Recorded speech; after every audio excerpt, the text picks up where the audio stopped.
Hello, I'm Thingamajig, and behind me you can see a giant piston feed tape, but more on that later. Piston feed tapes are some of the oldest redstone circuits around, and they are incredibly satisfying. You have a loop of blocks with two corners missing, and you have 4 pistons.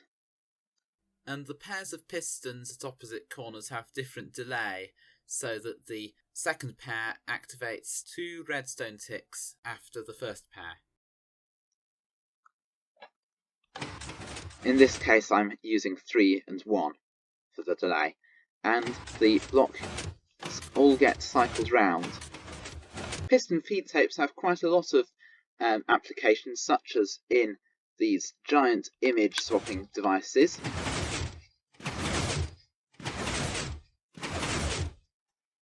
Pulse counting devices, and many, many more. For example, it is possible to get them to play music. So if we activate this clock,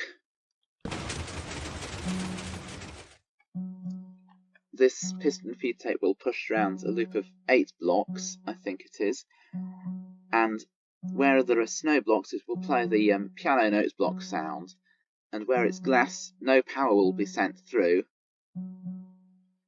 so nothing will sound. So up here I have a long line of note blocks, one at each pitch, and I have the clock here. For some reason I have to 0 tick it into position, otherwise it gets longer pulses. And then we have the pistons for going down, across, up, across, and in here we have snow blocks to represent the notes and glass for the rests. And up here we have a listening seat,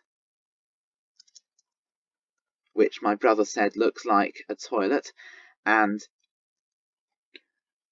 a button for activating it. This machine of this size can only do 42 notes.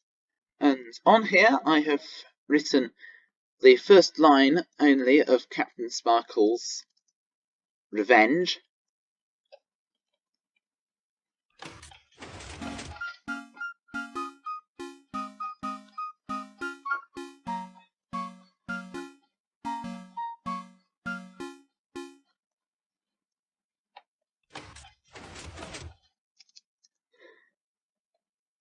If you play it for longer, it just loops around.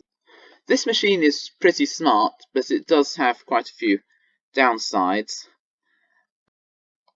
First one being that you can't play the same note, the same pitch, at the same time, unlike with conventional note block machines. And conventional note block machines have the advantage that they can do more precise rhythms, whereas that one is limited by the speed of the pistons.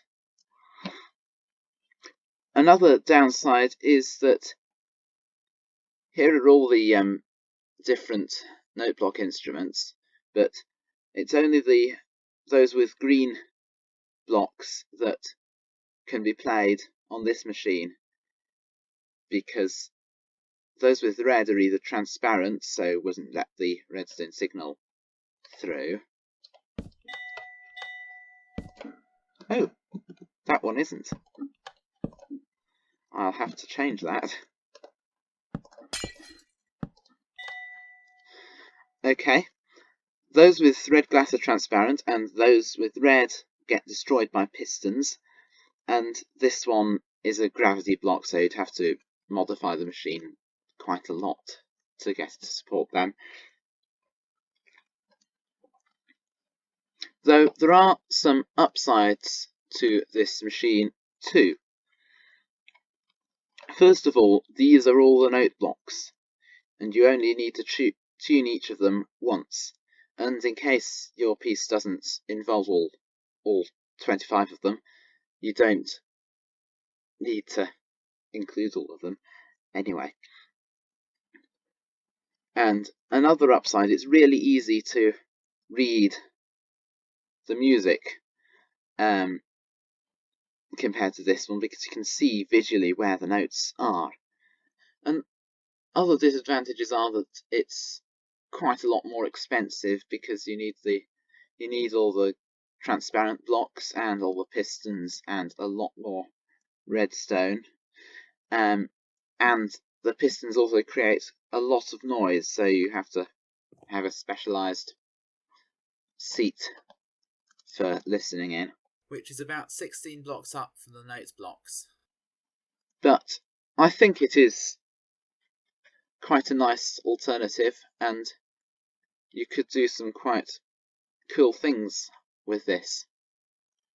And of course, you don't have to have just a single one of these machines, and you don't have to have it this shape. You could expand the piston feed tape quite a long way by using a shape like this.